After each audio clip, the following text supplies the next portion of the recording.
Great മീഡിയാസിലേക്ക് സ്വാഗതം. അങ്ങനെ Dominic and the ladies പേഴ്സിൻ്റെ ആദ്യ പ്രതികരണങ്ങൾ പുറത്തു വരികയാണ്. ഫസ്റ്റ് ഹാഫിലേക്കുള്ള ആ പ്രതികരണങ്ങൾ വരുമ്പോൾ നമുക്ക് കാണാൻ കഴിയുന്നു, എവിടെയാണോ നമുക്ക് പ്രിവ്യൂ ഷോ റിപ്പോർട്ട് പറഞ്ഞത് അതേ പ്രകാരം തന്നെ വരുന്നു.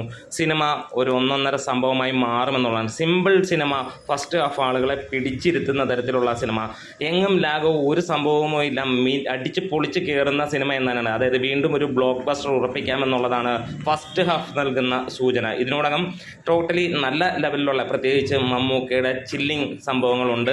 അതുപോലെ തന്നെ സിനിമ അത്യാവശ്യം ചെറിയ കോമഡികളും കാര്യങ്ങളും ഒക്കെ ആയിട്ട് തന്നെ പോകുന്നു. ബോറടിക്കാതെ അതിഗംഭീരമായിട്ട് തന്നെ പോകുന്നു. എന്താണ് ഒരു ഹൈപ്പ് നൽകാത്തതെന്ന് പറഞ്ഞു കഴിഞ്ഞാൽ, നമുക്ക് അത് ഈ ഒരു സിനിമയ്ക്ക് അവർ കൃത്യമായിട്ട് തന്നെ, ചെറിയ സംഭവമാണ് പക്ഷേ അത് ചെയ്തു വെച്ചിരിക്കുന്നത് ഒരു അന്യായ സംഭവമായിട്ട് തന്നെയാണ്. ഫസ്റ്റ് ഹാഫ് നല്ല ലെവലിൽ നമ്മളെ ഇൻവോൾവ് ആക്കുന്നു എന്നുള്ളതാണ് ഏത് സിനിമ വിജയിക്കാനും ആവശ്യകരമായ ആ ഒരു ഘടകം തന്നെയാണ്. അതെ, സിനിമ അമ്മാതിരി തന്നെ പോവുകയാണ്. പ്രത്യേകിച്ച് ഗോകുൽ സുരേഷ് നല്ല ലെവലിൽ, നമുക്ക് കുറേ നാളുകൾക്ക് ശേഷം അദ്ദേഹത്തെ പിന്നെയും ഇഷ്ടപ്പെടുന്നു എന്ന് തന്നെ പറയാം. ഇതിനു മുമ്പുള്ള സിനിമകൾ അദ്ദേഹം നമ്മൾ വലിയ രീതിയിൽ ഇഷ്ടപ്പെട്ടു തുടങ്ങിയിരുന്നു.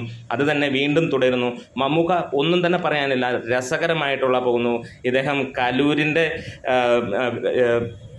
ഷെർലക് ഹോംസ് അല്ല, ഇത് കേരളത്തിൻ്റെ ഷെർലക് ഹോംസ് ആണെന്ന് തെളിയിക്കുന്ന കാര്യം തന്നെയാണ്. അതെ, അതിമനോഹരമായിട്ട് തന്നെയാണ് ഫസ്റ്റ് ഹാഫ് മുന്നോട്ട് പോയിരിക്കുന്നത്. ഇനി സെക്കൻഡ് ഹാഫ് ഇതേ രീതിയിലേക്ക് വരികയാണെങ്കിൽ നല്ല അങ്ങനെ തന്നെ ആയിരിക്കും വരാൻ പോകുന്നത്.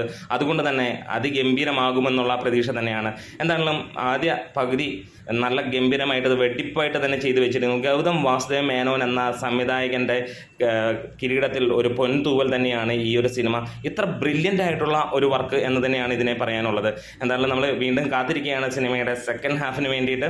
എറണാകുളത്ത് ഇന്ന് കവിതയെ നോക്കുമ്പോൾ വലിയ തിരക്ക് കാര്യങ്ങളൊന്നുമില്ല. നമ്മളിപ്പോൾ ആ വീഡിയോ കാണുമ്പോൾ നിങ്ങൾക്ക് അറിയാൻ പറ്റുന്നു, വളരെ കുറച്ച് തിരക്കുള്ളൂ. പക്ഷേ അടുത്ത ഷോ മുതൽ ആളുകൾ ഇടിച്ച് കയറുമെന്നുള്ളതിന് യാതൊരു സംശയവുമില്ല. അത് തന്നെയാണ് ഡൊമിനിക്കിനെ കുറിച്ച് നമുക്ക് എടുത്തു പറയാനുള്ളത്. അപ്പോൾ നിങ്ങൾ ആരൊക്കെയാണ് ഇപ്പോൾ സിനിമ കാണുന്നത്, നിങ്ങളുടെ അഭിപ്രായങ്ങളൊന്ന് എടുത്ത് പറയാം. അപ്പോൾ കാത്തിരിക്കുന്നു നിങ്ങളുടെ അപ്ഡേറ്റുകൾക്ക് വേണ്ടി. Great medias.